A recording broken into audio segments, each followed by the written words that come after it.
Berapa besar jiwa perhambaan yang kita miliki? Menurut firman Tuhan, kebesaran kita ditentukan oleh kerendah hatian kita. Atau berapa besarnya jiwa perhambaan yang telah dikembangkan dalam hidup kita. Dalam Markus 9 ayat 33 sampai 35, saya bacakan bagian yang terakhir 35. Jika seorang ingin menjadi yang terdahulu, hendaklah ia menjadi yang terakhir dari semuanya dan pelayan dari semuanya.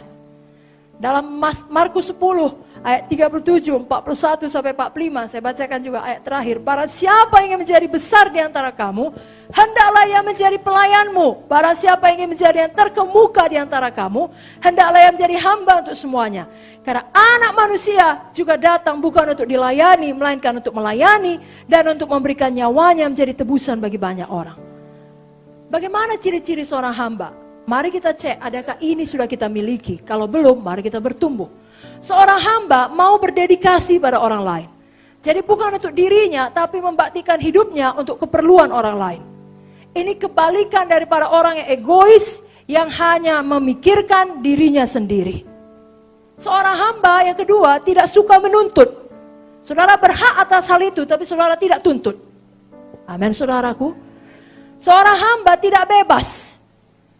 Dalam 1 Korintus 9 ayat 19 dikatakan, sungguh pun aku bebas terhadap semua orang, aku menjadikan diriku hamba dari semua orang, supaya aku boleh memenangkan sebanyak mungkin orang.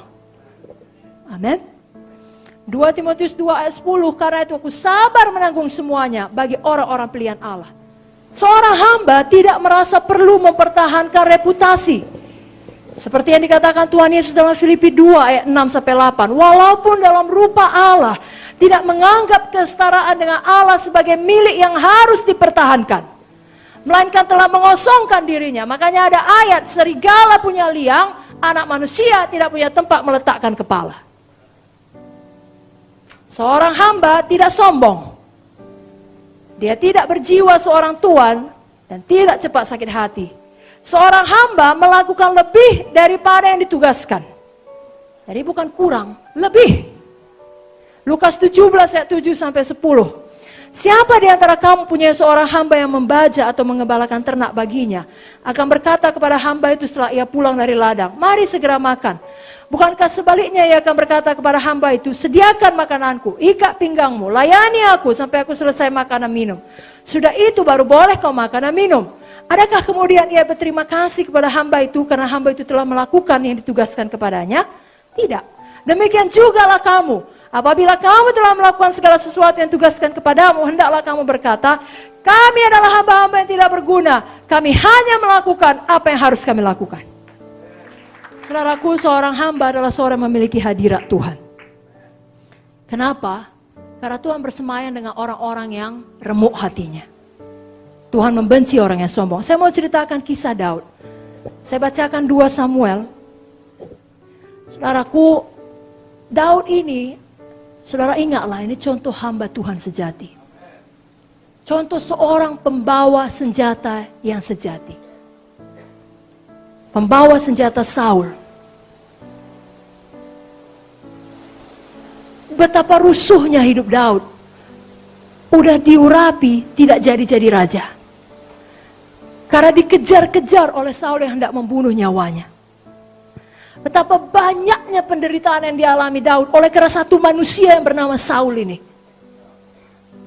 Tapi ketika dia naik menjadi raja, bukannya dia berusaha melenyapkan ingatan mengenai Saul, justru dia memastikan ingatan mengenai Saul kekal. Dia buat nyanyian ratapan yang dia perintahkan untuk diajarkan kepada seluruh Bani Yehuda. Dan di dalam nyanyian itu tidak diceritakan sedikit pun keburukan Saul. Justru dia menuliskan kehebatan Saul, kekuatan Saul, keberanian Saul. Padahal Daud bisa bilang banyak hal. Karena Daud sangat mengenal Saul. Dari muda dia melayani Saul. Dia pembawa senjata Saul. Dia bisa bilang, tahu kalian raja kalian yang dulu itu sering dikuasai roh jahat. Adakah Daud berkata demikian? Tidak. Ya tidak ada bilang Saul itu tidak tahu kesetiaan. Saul itu anaknya sendiri pun mau dibunuhnya. Gara-gara membela aku, enggak ada. Tapi dia bilang, oh perempuan-perempuan, Saul yang mendandani kau. Kalau bukan karena Saul, tak bisa tenang hidupmu. Lebih cepat dia, sangat gagah dalam berperang. Pujinya Saul. Kenapa? Hati hamba. Hamba itu hormat pada tuannya. Sekalipun tuannya bengis. Ya, kan begitu kata 1 Petrus 2 ayat 18. Roma 13 ayat 7 mengatakan kita harus membayar rasa hormat kepada orang yang berhak menerima rasa hormat. Pemimpin kita berhak menerima rasa hormat kita. Mari miliki hati hamba. Haleluya. Haleluya. Yesaya 3 ayat 7. Kaum Israel tidak mau mendengarkan engkau sebab mereka tidak mau mendengarkan aku. Begitulah Tuhan menghormati jabatan kepemimpinan yang telah ditetapkannya. Kalau ada orang tidak menghormati Nabi Tuhan, Tuhan bilang karena orang tersebut tidak menghormati Tuhan. Kita ingat kisah Imam Eli dalam 1 Samuel 1 sampai 4. Eli mundur kerohaniannya. Kenapa?